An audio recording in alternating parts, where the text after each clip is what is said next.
Question number 9 हमारे पास है if a is equal to i plus j plus k cap, b हमारे पास है 4i minus 2j plus 3k और सी हमारे पास एक तीसरा वेक्टर है i minus 2j plus k।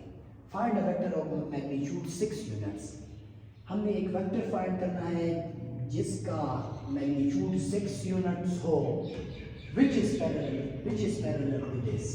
मतलब इसका क्या है, पहले क्वेश्चन को थोड़ा समझते हैं। गिवन तो 3 वेक्टर्स है, गिवन वेक्टर्स जो कंडीशन है उसको हमने यूज करना है।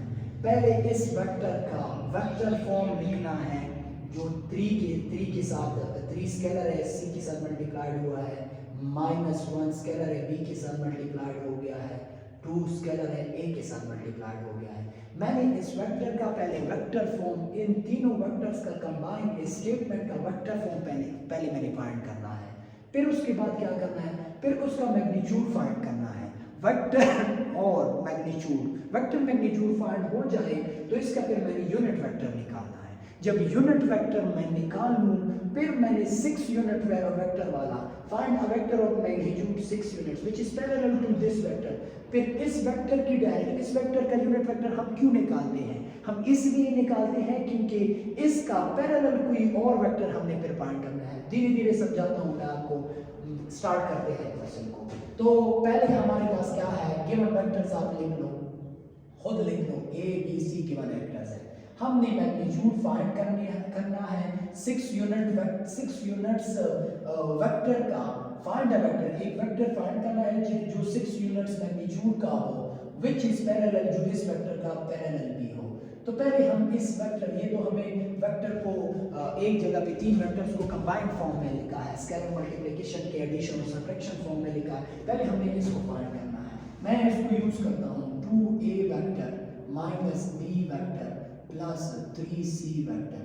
इसको कैसे लिखूंगा, इस a के साथ 2 को मल्टीप्लाई कर तो ये जो वेक्टर बनेगा 2i cap plus 2j cap plus 2k cap, ये एक वेक्टर बना जिसको हम 2a कह सकते हैं। माइनस b वेक्टर लिखते हैं। b वेक्टर क्या है, 4i minus 2j plus 3k, ये दूसरा वेक्टर है। अब क्या करना है, प्लस 3 को c के साथ मल्टीप्लाई करते हैं तो लिख सकते हैं 3i cap minus 3 2s 6j cap plus 3k cap, इस तरह लिख सकते हैं। अब सेम कंपोनेंट जो है उनको ऐड और सब्ट्रैक्ट भी करते हैं। मैं दूसरी बात करके साथ लिखूंगा ताकि क्लियर नजर आ जाए। a 2a minus b plus 3c vector is equal to 2i cap minus 4i cap plus 3i cap. तो मैं लिख सकता हूँ इस तरह 2 minus 4 plus 3i cap. Vector addition है, सेम कंपोनेंट्स को 2 और 3 वेक्टर्स को सेम x कंपोनेंट को एक जगह पे ऐड कर लो, y को अलग से ऐड कर लो और z कंपोनेंट को अलग से ऐड कर लो। तो मैं लिख सकता हूँ 2 माइनस माइनस प्लस ये 2 प्लस ये 2 माइनस 6j कैप प्लस, और k की कंपोनेंट्स क्या है, 2 माइनस 3 क्या है ये प्लस 3, ये क्या है k कैप। एक बार फिर से देखते हैं 2 minus 4 plus 3, 2 plus 2 minus 6, 2 minus 3 plus 3। तो मैं इसको ऐसे लिख सकता हूँ 2a vector minus b plus 3c vector is equal to, इनको ऐड करते हैं तो क्या आएगा, माइनस 4 प्लस 3 माइनस 1, इसके साथ ऐड करने इससे 1 ही आएगा। अगर इसको ऐड किया जाए 5 माइनस 4 तो 1i cap plus 4 minus 6 minus 2j cap. आगे क्या है, प्लस इन ये दो एडिटरी वर्सेस है तो 2k कैप आ गया प्लस 2k कैप। ये हमारे पास ये वेक्टर है, इसकी कंबाइंड वेक्टर फॉर्म इन तीनों वेक्टर से जो बनी है इसकी वेक्टर फॉर्म ये है। अब इसको मैं 1 का कहता हूँ, ये 1 इक्वेशन है। अब मैंने इसकी मैग्नीट्यूड फाइंड करनी है। Now 2a vector minus b vector plus 3c vector magnitude magnitude is equal to under root 1 square plus minus 2 square plus 2 square. तो मैं लिख सकता हूँ 2a vector minus b vector plus 3c vector under the root is equal to 1 square 2 square 1 plus 4 plus 4। तो मैं लिख सकता हूँ 2a vector minus b vector plus 3c vector magnitude is equal to under root 9 which is equal to 3। Magnitude भी find हो गया, ये हमारे पास दूसरा इक्वेशन बना और हमारे पास वेक्टर फॉर्म भी इससे फाइंड हो गई। अब मैंने एक यूनिट वेक्टर फाइंड करना है इस वेक्टर की डायरेक्शन में। Now to find a unit vector, now to find a unit vector in the direction of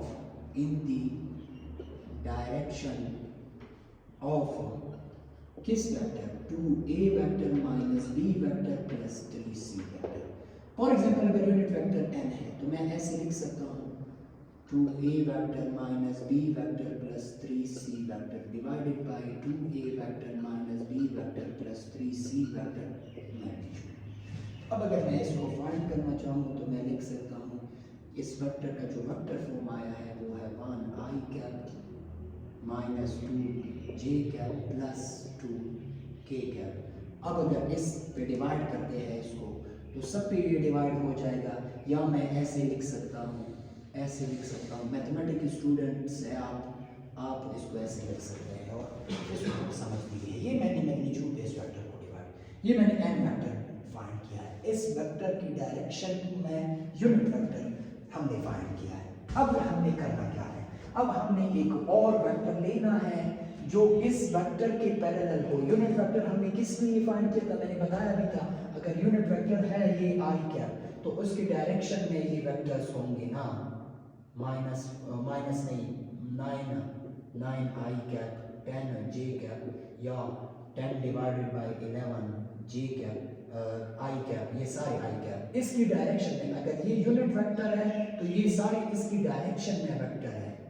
ये क्या है, स्केलर मल्टीप्लाइड हो गया है इनके साथ। मतलब क्या है, इसका अगर मैग्नीट्यूड ये हो तो इसका फिर क्या होगा, इसके 4 टाइम, इसका फिर क्या होगा, इसके 9 टाइम्स। ये तो पैरेलल है, सिर्फ मैग्नीट्यूड में फर्क है। अब क्या कह रहे हैं कि हमने एक वेक्टर फाइंड करना है जिसका मैग्नीट्यूड 6 यूनिट्स हो लेकिन वो पैरेलल हो इसके, इसलिए मैंने इसका यूनिट वेक्टर फाइंड किया। इसकी डायरेक्शन में हमें 6 यूनिट्स वाला एक वेक्टर फाइंड करना है।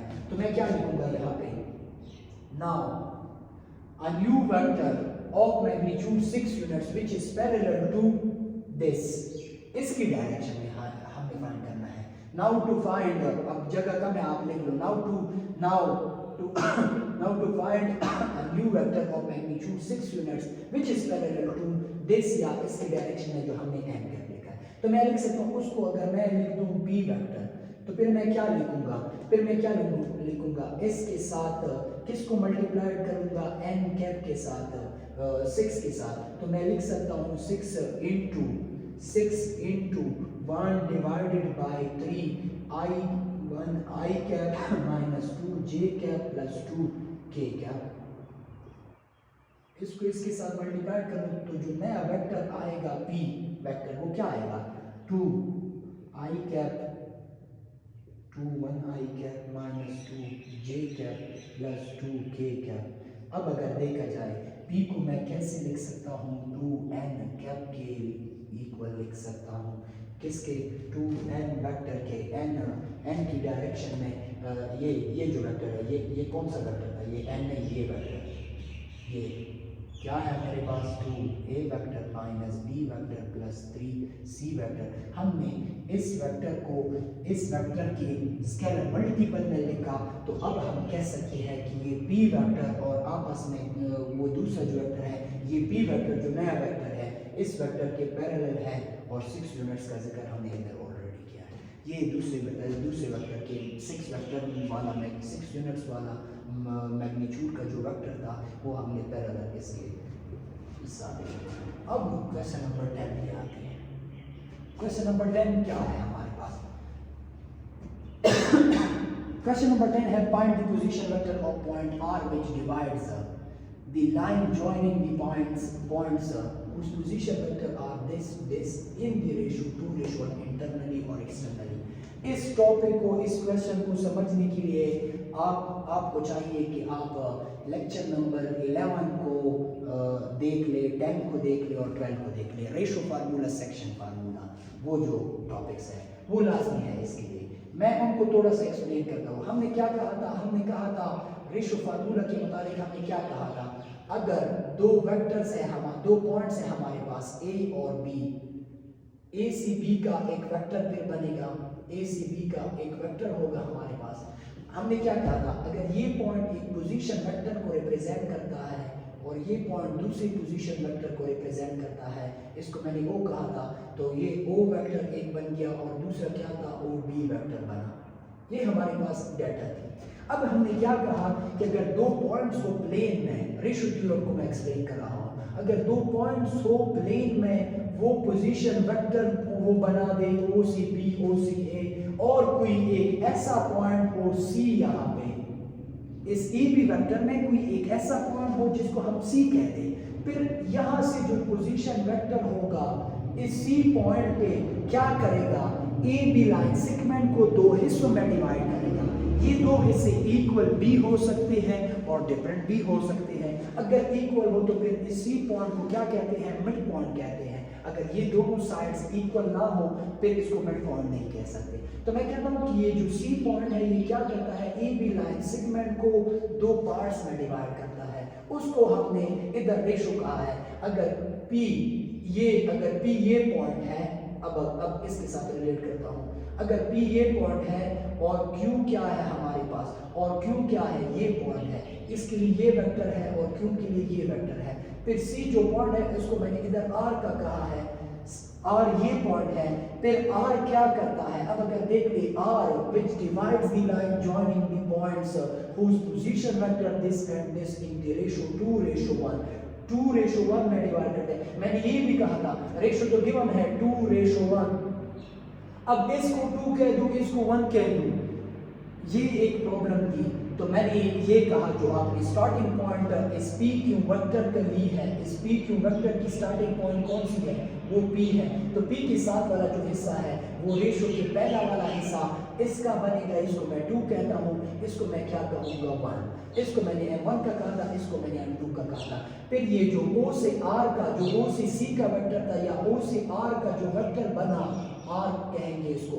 फिर ये वेक्टर, इसकी वेक्टर फॉर्म क्या होगी, इसकी वेक्टर फॉर्म क्या होगी, फिर हमारे पास ये OP OCQ का वेक्टर है, इसके साथ ये वाला लिखेंगे और इसके साथ ये वाला लिखेंगे। तो मैं लिख सकता हूँ OP position vector multiplied by OP के साथ कौन सा वेक्टर, कौन सा लाइन सेगमेंट हमें लिखना है, OP के साथ हमने इसका वो लिखना है और OQ के साथ ये वाला पार्ट हमने लिखना है। ये क्यों लिख रहा है ये मैंने डिटेल से थ्योरम में एक्सप्लेन किया है, आप उस थ्योरम को देख सकते हैं। तो मैं अब इधर कैसे लिखूंगा, 1 OP vector plus 2 OQ vector divided by 1 plus 2। इस स्टेटमेंट से हम क्या करेंगे, अगर ये OR लाइन इंटरनली इस लाइन को डिवाइड करता है तो मैं ऐसे भी यूज करूंगा, अगर ये एक्सटर्नली डिवाइड करता है तो फिर माइनस लूंगा मैं यहाँ पे भी, यहाँ पे भी। वो मैंने माइनस का जिक्र भी किया था एक्सटर्नली, वो क्यों हम कर सकते हैं क्योंकि इधर इंटरनली और एक्सटर्नली का जिक्र भी हुआ है। अगर इंटरनली इसको फाइंड करना है फिर इंटरनल के लिए मैंने क्या करना है, फिर इंटरनल के लिए, इंटरनली डिवीजन के लिए हमने ये फार्मूला लिखना है, और अगर एक्सटर्नली ये फाइंड करना है तो फिर मैंने स्टेटमेंट यही यूज करना है। यहाँ पे मैंने क्या करना है, माइनस लगाना है। वो माइनस क्यों लगाया है वो भी मैंने एक्सप्लेन किया था थ्योरम में, लेकिन इधर थोड़ा सा फिर से एक्सप्लेन कर लूँ। ये एक्सटर्नल के लिए इस तरह इसलिए लगाते हैं, ये इसके ऑपोजिट डायरेक्शन में होगा, वो यहाँ पे आएगा, यहाँ से आएगा, ये एक पैरेललोग्राम बनाती है, इसलिए मैं कह रहा हूँ कि मैंने ये एक्सप्लेन किया, आप डिटेल से उसको देख सकते हैं। इसके पैरेलल एक लाइन ड्रॉ कर ले इधर और इसके पैरेलल एक लाइन ड्रॉ कर ले इधर, और यहाँ से जो डायगोनल में एक दूसरा वेक्टर इसके सामने आएगा वो इसका क्या होगा, इसके रिवर्स डायरेक्शन में होगा, इसकी डायरेक्शन ये है और इसकी वो है, तो एंटी पैरेलल वेक्टर्स होंगे, इसलिए उसके लिए उस डायरेक्शन के लिए हम इधर माइनस यूज करते हैं। अब अगर देखा जाए इसको कैसे फाइंड करना है, गिवन रिक्वायर्ड आप खुद लिख सकते हैं, given two position vectors this and this, given data में ये रेशो बी लिखना है। इस रेशो में आर एक पॉइंट है, R is a point which divides P Q line segment या वेक्टर इन 2:1 ये लिखना है आपने। और फिर इंटरनली डिवीजन के लिए आपने ये फार्मूला यूज करना है और एक्सटर्नल के लिए ये फार्मूला यूज करना है, बाकी तो आसान ही है। फाइंड द पोजीशन वेक्टर, वो पोजीशन वेक्टर फाइंड करना है हमें। वो कौन सा पोजीशन वेक्टर है? ओ आर है। इंटरनल के लिए ये है और एक्सटर्नल के लिए क्या है? ये है। अब कैलकुलेशन आसान ही है, 1 के साथ ओपी वाला वेक्टर मल्टीप्लाई कर लो, 2 के साथ ओपी, या इंटरनल के लिए मैं फाइंड करता हूँ, एक्सटर्नल के लिए आप खुद कर सकते हैं। O R vector is equal to R vector 1 multiplied by OP. OP कौन सा पोजीशन वेक्टर है? 1 plus 2 i cap 2 j cap 1 i cap plus 2 j cap minus k cap plus 2 into O Q vector हमारे पास क्या है? Minus i cap plus j cap plus k cap divided by 1 plus 2। तो मैं लिख सकता हूँ ओ आर वेक्टर को, आर पोजीशन वेक्टर है, तो आर पॉइंट वो ओ से निकलता है और आर को ज्वाइन करता है, और एक पॉइंट है वो पी आर पी क्यू को 2:1 में डिवाइड करता है। तो मैं लिख सकता हूँ इसको इधर मल्टीप्लाई कर लो, 1 i cap plus 2 j cap minus k cap, ये क्या आएगा? Minus 2 i cap plus 2 j cap plus 2 के कैप, डिनोमिनेटर में क्या आएगा हमारे पास? 3 आएगा। तो ओ आर जो पोजीशन वेक्टर है आर, वो हमारे पास क्या बनी यहाँ पे? तो मैं उसको लिख सकता हूँ आई इसको ऐड कर ली, माइनस 1 आई कैप, ये क्या आएगा? 2 plus 2 plus 4 J cap minus minus minus plus minus plus 1 K cap. तो ये वेक्टर हमारे पास वो पोजीशन वेक्टर है जो पी क्यू को इंटरनली 2:1 में डिवाइड करता है। अब अगर एक्सटर्नली डिवाइड करता है तो इधर भी माइनस लिखना है, इधर भी माइनस लिखना है, कैलकुलेट कर सकते हैं। अब हमारा क्वेश्चन नंबर है अगला 12, अल्फा। फाइंड अल्फा, अल्फा को हमने फाइंड करना है। ये ए भी लिख सकते हैं, कोई कांस्टेंट है, इसको हमें फाइंड करना है that alpha I plus alpha plus 1 J is plus 2 के इज इक्वल टू 3। गिवन में क्या लिखना है? गिवन इक्वेशन ये लिखना है, गिवन डेटा में ये इक्वेशन लिखना है। रिक्वायर्ड में क्या लिखना है? To find the value of alpha from given data. तो मैं इधर कैलकुलेशन ही लिख सकता हूँ बस, बाकी गिवन रिक्वायर्ड आप खुद लिख सकते हैं। पहले मैं इसका मैग्नीट्यूड फाइंड करना है, क्या है? अल्फा आई कैप प्लस अल्फा प्लस 1 जे कैप प्लस 2 के कैप मैग्नीट्यूड 3। अगर मैग्नीट्यूड फाइंड करूँ तो इसका मतलब ये है अल्फा पे स्क्वायर ले लो प्लस अल्फा प्लस 1 पे स्क्वायर ले लो, और आगे क्या करना है? प्लस 2 पे स्क्वायर ले लो इज इक्वल टू 3। ये इसका मैग्नीट्यूड है। तो मैं लिख सकता हूँ कैसे? अल्फा स्क्वायर प्लस ये फार्मूला है ए स्क्वायर प्लस बी स्क्वायर, 1 का स्क्वायर बनाता है, plus 2 alpha 2 into alpha into 1 2 alpha आता है, प्लस 4 इज इक्वल टू 3। तो मैं लिख सकता हूँ इधर कैसे लिख सकता हूँ? ये मैं लिख सकता हूँ 2 अल्फा स्क्वायर, एक अल्फा ये है और ये एक अल्फा ये है, 2 alpha square plus 2 alpha plus 4 is equal to 3। यहाँ पे मैं 2 कॉमन ले सकता हूँ, तो मैं 2 अगर कॉमन ले लूँ तो मैं कैसे लिख सकता हूँ? Alpha square plus alpha plus 2 is equal to 3। ये अंडर रूट दोनों पे है, हाँ बेशक ये 5 है, 1 प्लस बेशक ये 5 है, नहीं ले सकते कॉमन। गुड, इसको मैं नहीं ले सकता कॉमन क्योंकि ये हमारे पास क्या है? 5 है। 1 को 4 के साथ ऐड करके तो मेरे पास क्या आता है? 5 आता है।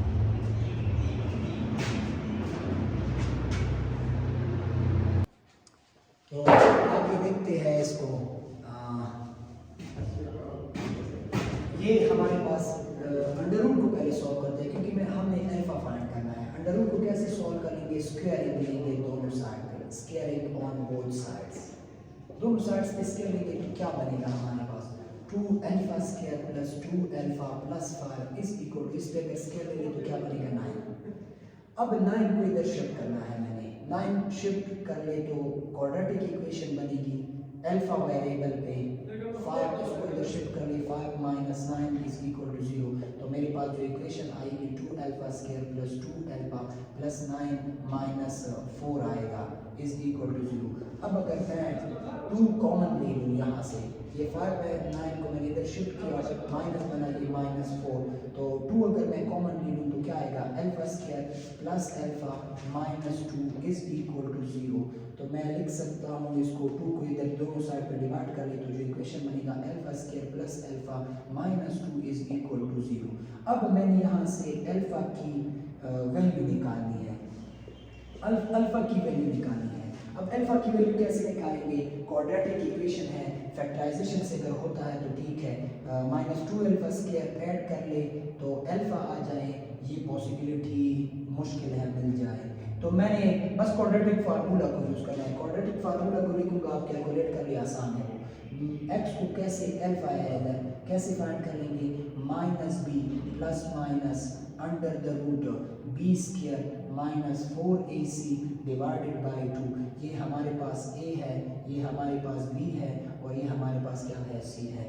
इनको पुट करें तो हमारे पास जो रिजल्ट आएगा, इसका जो रिजल्ट आएगा क्वेश्चन नंबर 12 का, वो क्या आएगा, 1 और -2। अल्फा की दो रिजल्ट आएंगे, एक 1 और एक -2। अब अल्फा को हम अगर इधर 1 पुट कर ले या इधर -2 पुट कर ले दोनों पे, तो उनका मैग्नीट्यूड फिर इसके इक्वल आएगा। इसका मतलब ये है। तो दो क्वेश्चन रहते हैं, वो भी एक्सप्लेन कर लेंगे इंशाल्लाह।